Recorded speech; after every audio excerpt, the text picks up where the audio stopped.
अस्सलाम वालेकुम everyone, Mirza academy में आपको खुश आमदीद।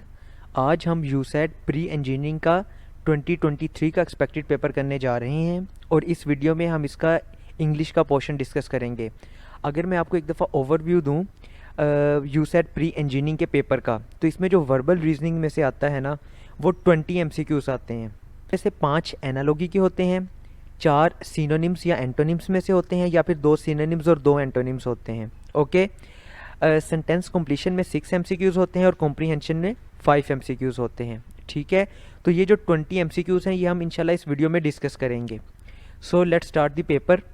सबसे पहले हमारे पास जो पोर्शन है वो है एनालॉगी का। एनालॉगी का मतलब क्या होता है? ठीक है, आपके सामने क्वेश्चन है, ज़रा ये समझ लें पहले। एनालॉगी में हमें पहले जो 2 वर्ड्स दिए होते हैं, ठीक है, अब इन 2 वर्ड्स के दरमियान जो भी रिलेशनशिप होगा, ये सिनोनिम्स भी हो सकते हैं, ये एंटोनिम्स भी हो सकते हैं, इनमें कोई जनरल रिलेशनशिप भी हो सकता है। ओके, हमने दूसरे 2 वर्ड्स के दरमियान वही रिलेशनशिप फाइंड करना है। ठीक है, तो पहला MCQ हमारे पास है आइस, कोल्डनेस। अब देखिए, आइस कहते हैं बर्फ़ को, और कोल्डनेस जो है वो एक आइस की करेक्टरिस्टिक है। यानी उसकी अगर हम ये कहें कि सबसे पहली करेक्टरिस्टिक ये होती है कि वो कोल्ड होती है। ठीक है, तो आइस की एक करेक्टरिस्टिक है कोल्डनेस। सो दूसरे नंबर पे हमारे पास है अर्थ। अब अर्थ की करेक्टरिस्टिक हमने इनमें से ढूंढनी है। ठीक है, तो अर्थ की जो सबसे बेसिक एक करेक्टरिस्टिक है वो है gravitation. So beta is the correct option. The next is cloth, mill. Cloth कहते हैं कपड़े को, मिल मिल उस जगह को कहते हैं जहाँ से कपड़ा बन के निकलता है। ठीक है, एक फैक्ट्री, एक कारखाना जहाँ से कपड़ा बनेगा उसे हम कहेंगे मिल। नेक्स्ट है न्यूज़पेपर। सो न्यूज़पेपर के आगे वर्ड वो वाला कौन सा आएगा कि जहाँ से न्यूज़पेपर बन के निकलता है। ठीक है, और न्यूज़पेपर जहाँ पे प्रिंट होता है, जहाँ पे बनता है, उस जगह को हम कहते हैं press. So delta is the correct option. The next is always, never. Always हमेशा, नेवर कभी नहीं, दोनों ऑपोजिट वर्ड्स हैं। ठीक है, अब हमने क्वेश्चंस में अभी हम जो हमारे पास जो ऑप्शंस दिए हुए हैं इनमें सब में 2-2 वर्ड्स हैं। अब इन दोनों वर्ड्स में जो वर्ड्स आपस में एक दूसरे के ऑपोजिट होंगे ना, हमने वो सिलेक्ट करने हैं। ठीक है, अब ओफन कहते हैं अक्सर को। ठीक है, यानी बहुत ज़्यादा दफ़ा ये काम करना कोई भी। और रेयरली, रेयरली का मतलब होता है कभी कभार। सो ये दोनों वर्ड्स भी इसी तरह आपस में ऑपोजिट बन रहे हैं, ओफन और रेयरली। सो ये होगा करेक्ट ऑप्शन। ठीक है, जैसे ऑलवेज और नेवर ऑपोजिट हैं, इसी तरह ओफन और रेयरली भी ऑपोजिट हैं। The next is hammer, nail. Hammer एक इंस्ट्रूमेंट है जो हम नेल्स के लिए यूज़ करते हैं। फॉर एग्जांपल कील ठोकने के लिए हम जो यूज़ करते हैं हैमर। ठीक है, तो इसका जो करेक्ट ऑप्शन बनेगा वो बनेगा कॉम्ब, हेयर। कॉम्ब एक इंस्ट्रूमेंट है जो हम हेयर्स के लिए यूज़ करते हैं, बालों के लिए। ठीक है, कॉम्ब कहते हैं कंघी को। So alpha is the correct option. The next and the last one for the analogy section is country, president. Country मुल्क को कहते हैं और मुल्क का जो हेड होता है कंट्री का वो होता है प्रेजिडेंट। ठीक है, इसी तरह स्टेट, स्टेट का जो हेड होता है उसे कहा जाता है governor. So Charlie is the correct option. Next हमारे पास जो 2 MCQs हैं वो हैं एंटोनिम्स में से। एंटोनिम्स का मतलब होता है ऑपोजिट, यानी जो मतलब में एक दूसरे के ऑपोजिट हों। जैसे हमने अभी ऊपर बात की है ना किसकी, ये ऑलवेज और नेवर की। ठीक है, ये दोनों आपस में एंटोनिम्स हैं, एक दूसरे के ऑपोजिट हैं। सो इम्बेलिश, इम्बेलिश का क्या मतलब होता है? इम्बेलिश का मतलब होता है किसी चीज़ को सजाना, किसी चीज़ की खूबसूरती में, अट्रैक्टिवनेस में इजाफा करना। ठीक है, तो इसका जो ऑपोजिट होगा वो होगा किसी चीज़ को ख़राब करना, किसी चीज़ को मैला करना, किसी चीज़ की खूबसूरती में कमी करना, किसी चीज़ को बदसूरत बनाना। सो इसका जो ऑप्शन आएगा वो आएगा डिसफिगर। फिगर के एक शक्ल है किसी चीज़ की, डिसफिगर उस शक्ल को ख़राब कर दिया है हमने। ओके, तो ये दोनों एक दूसरे के ऑपोजिट हो गए। Next stagnant. स्टैग्नेंट का मतलब होता है रुका हुआ।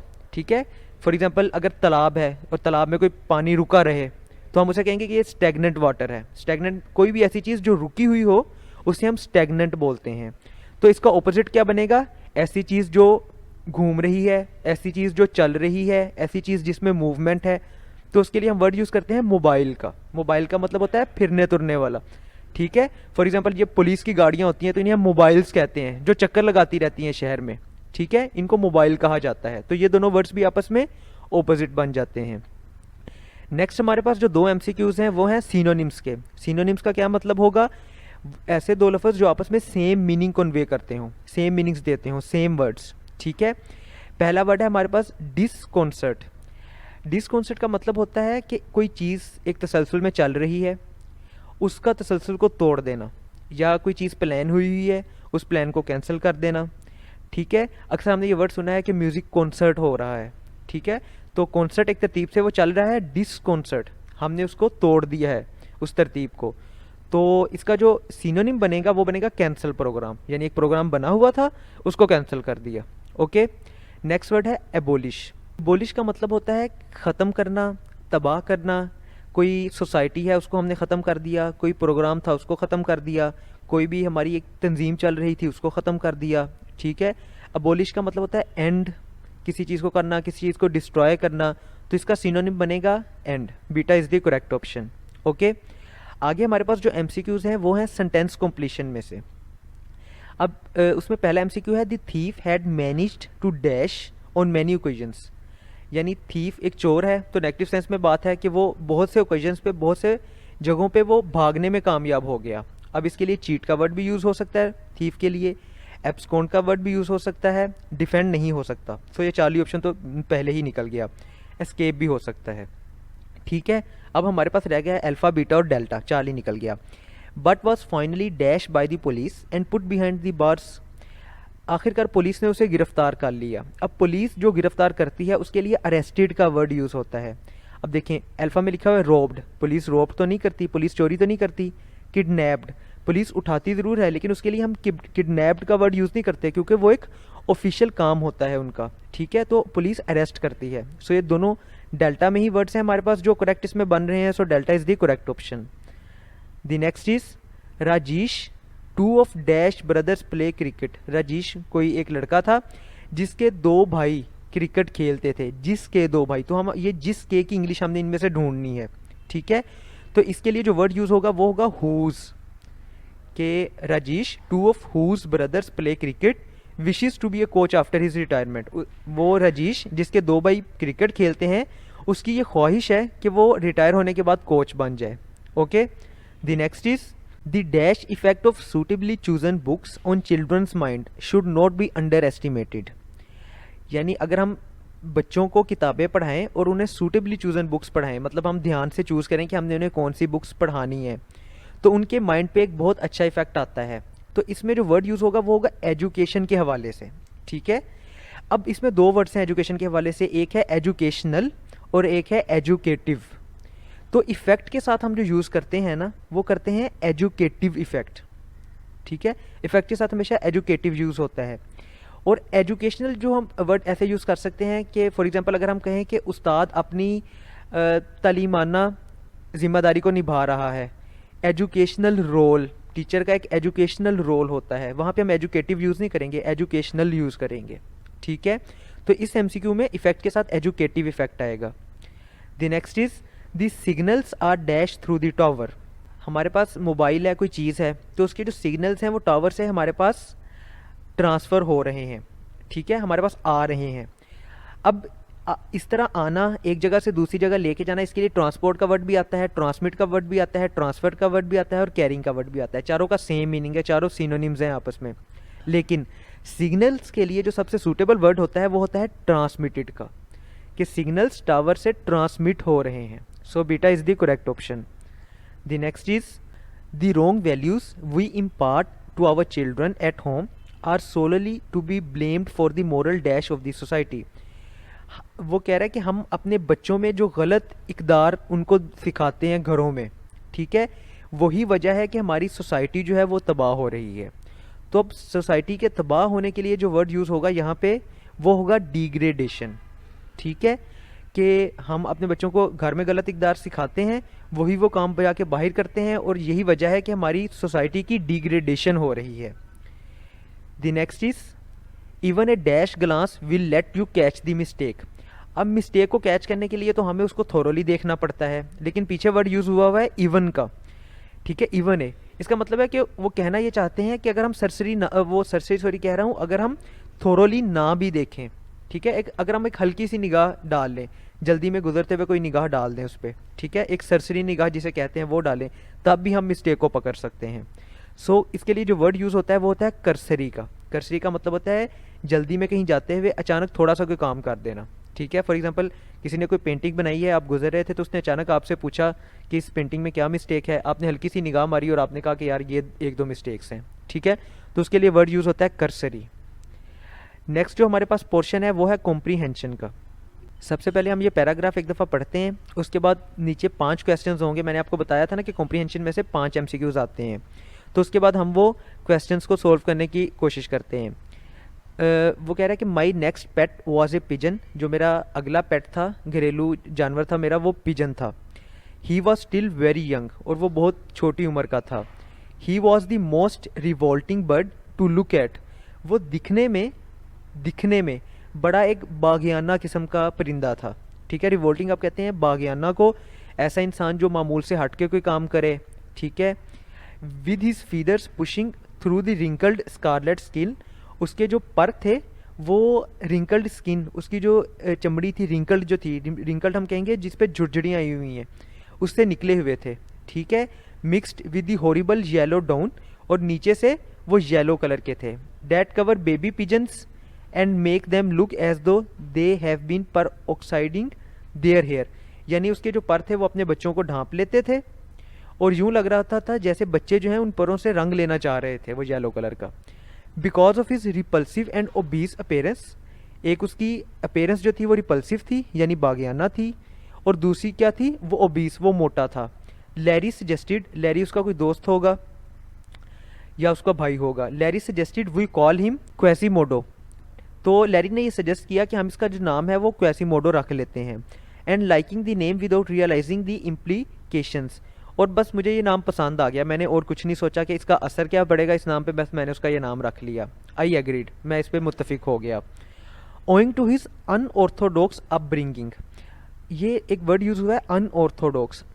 ऑर्थोडॉक्स हम उन लोगों को कहते हैं जो पुरानी रवायात को बरकरार रखते हैं, ठीक है, जो अपने आप में चेंजिंग्स नहीं लाते। अनऑर्थोडॉक्स का क्या मतलब होगा कि वो लोग जो पुरानी रवायात का मतलब उनको पसंद नहीं करते, जो चेंजिंग्स लाना चाहते हैं, जो एक नई चीज़ें शुरू करना चाहते हैं, उन्हें हम कहते हैं unorthodox.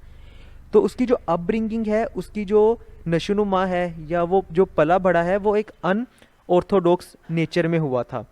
And the fact that he had no parents to teach him the facts of life, और उसके कोई वालदैन नहीं थे उसके पास जो उसको ज़िंदगी के कवानीन समझाते। Quasimodo became convicted that he was not a bird at all, so उसने ये तहैया कर लिया, क्योंकि वो इंसानों के पास रहता था, परिंदा तो कोई था नहीं उसके पास, तो उसको ये लगने लग गया कि वो परिंदा नहीं है। एंड रिफ्यूज टू फ्लाई, और उसने उड़ने से मना कर दिया, वो कहता कि मैंने उड़ना ही नहीं है। इंस्टेड ही वॉकड एवरीवेयर, उड़ने की बजाय वो हर जगह चल के जाता था। If he wanted to get on to a table, अगर वो किसी टेबल पे चढ़ना चाहता था, और ए चेयर, या किसी चेयर पे चढ़ना चाहता था, ही स्टूड बिलो इट, वो उसके नीचे जाके खड़ा हो जाता। डकिंग हिज हेड, अपने सर को झुकाता।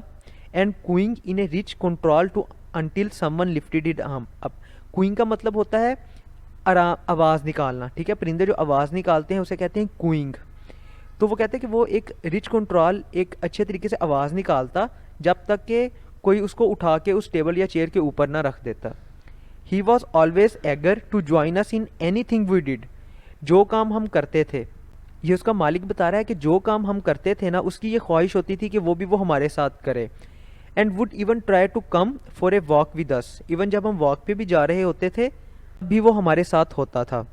This however we had to stop for either you carried him on your shoulder, अब इसे हमें ख़त्म करना था, क्योंकि या तो हम उसे शोल्डर पे बैठा सकते थे अपने, which was risking on accident to your clothes, उससे ये हो सकता था कि आपके कपड़े ख़राब हो जाते, और else you let him walk behind, या फिर ये आप कर सकते थे कि आप उसे अपने पीछे चलने देते, कि आप चल रहे हो वॉक पे, वो भी आपके पीछे पीछे चलता जा रहा है। If you let him walk, अगर आप उसे अपने पीछे चलने दो, then you have to slow down your own pace to suit his, then of course परिंदे की जो स्पीड है वो तो स्लो होगी, ठीक है, तो आपको अपनी स्पीड बहुत कम करनी पड़ती थी। For should you get too far ahead you would hear the most frantic and imploring coos and turn around to find Quasimodo running desperately after you, और अगर आप तेज़ चल पड़ते और उससे थोड़ा आगे निकल जाते तो आपको पीछे से एक बहुत ही गुस्से वाली आवाज़ें आना शुरू हो जाती। और जब आप पीछे मुड़ के देखते कि क्वासीमोडो किधर है तो वो आपके पीछे भागा आ रहा होता। His chest pouted out with indignation at your cruelty, और उसकी मतलब सांस वो तेज़ तेज़ ले रहा होता, और ये चीज़ दिखाती कि आप कितने क्रूअल हैं, आप कितने जालिम हैं कि आप उसको छोड़ के आगे चले गए। ठीक है, यहाँ पे पैराग्राफ आपका ख़त्म हो गया। अब अगले 5 क्वेश्चंस करते हैं। सो फर्स्ट क्वेश्चन है हमारे पास, the narrator describes the pigeon as a revolting bird because. Narrator ने पिजन को एक रिवोल्टिंग बर्ड, एक बागियाना परिंदा क्यों कहा था? तो पहली ही लाइन में इसका आंसर लिखा हुआ है, सॉरी दूसरी में, कि revolting bird to look at, वो दिखने में एक रिवोल्टिंग बर्ड था। और दिखने में उसने उसकी अपीयरेंस कैसी बताई थी कि उसकी रिंगल्ड स्किन है, जिसके अंदर से उसके फीदर्स निकले हुए थे, उसके पर निकले हुए थे जो नीचे से येलो थे। सो इसका जो आंसर बनेगा वो बनेगा Charlie. Okay, the next is, if Quasimodo had parents he would have. अगर क्वासीमोडो के पेरेंट्स होते, वालदैन होते, तो वो कैसा होता? ठीक है, अब no he was a bird, हाँ ये भी ठीक है कि उसे पता चलता कि वो एक परिंदा है। लर्न टू फ्लाई, वो उड़ना भी सीख लेता। नॉट वॉकड सो मच, तो उसे उतनी वॉक भी ना करनी पड़ती। लेकिन जिसका जो करेक्ट आंसर बनेगा वो बनेगा बिहेव्ड लाइक ए बर्ड। इस बिहेव्ड के वर्ड में ये तीनों ऑप्शंस जो हैं ये कवर हो जाते हैं। ठीक है, तो तब उसे पता चलता कि वो एक परिंदा है और वो परिंदे की तरह ही बिहेव करता। The next is, we know that Quasimodo was always eager to go on walks because. वो कह रहा है कि हम जानते हैं कि क्वासीमोडो हमेशा इस बात की बेचैनी में रहता था कि मैं वॉक पे चला जाऊं, मैं चहलकदमी पे चला जाऊं। क्यों? बिकॉज ही वॉकड एवरीवेयर, ये भी ठीक है। He did not know how to fly, ये भी ठीक है कि उसको नहीं पता था। ही प्रोटेस्टेड लाउडली, ये तो वॉक के बाद का सीन है। असल आंसर ये है कि ही always copied what ever humans did. वो हमेशा, वो उसने ऊपर आपको बताया था ना कि जो हम करते वो कोशिश करता कि हमारे साथ वो ही करे। ठीक है, तो वो ह्यूमंस को कॉपी करता था। तो ह्यूमंस वॉक करते थे, वो भी वॉक करना शुरू हो गया। ह्यूमन वॉक्स पे जाते थे, वो भी उनके साथ जाना शुरू हो गया। ह्यूमंस उड़ते नहीं थे, उसने भी कह दिया कि मैंने नहीं उड़ना। The next is, Quasimodo considered the human beings cruel when. ये जो क्वेश्चन है इसका आंसर जो है वो लास्ट वाली लाइन में लिखा हुआ था ऊपर। ठीक है, कि जब आप आगे निकल जाते थे तो वो भागा भागा आपके पीछे आ रहा होता था और उसको सांस चढ़ी हुई होती थी, और वो ये चीज़ ये साबित करती थी कि आप कितने जालिम हैं। ठीक है, तो इसका आंसर बनेगा कि दे वॉक्ड टू फास्ट, कि जब ह्यूमंस बहुत ज़्यादा तेज़ी से आगे चले जाते थे तो वो बेचारा पीछे रह जाता था और उसे भागना पड़ता था। The next and the last one for this section is, the word unorthodox means. Unorthodox का क्या मतलब होता है? तो ये मतलब मैंने अभी आपको ऊपर समझाया था। ऑर्थोडॉक्स वो लोग होते हैं जो अपनी रवायात को, पुरानी रवायात को बरकरार रखते हैं। ठीक है, और अनऑर्थोडॉक्स वो होते हैं जो पुरानी रवायात को बरकरार नहीं रखते, जो नई काम करना चाहते हैं, नई चीज़ें करना चाहते हैं, नए नए मशवरे देते हैं, नई न्यू आइडियाज़ लेके आते हैं। Okay, so different from what is usual और एक्सेप्टेड, कि जो हमारे माशरे में एक्सेप्टेड है या एक चल रहा है यूजुअल, उससे जो डिफरेंट होंगे वो होंगे unorthodox. So Charlie is the correct option. Let's end here. If you have any question, any query regarding it, you can ask in the comment section. Thank you.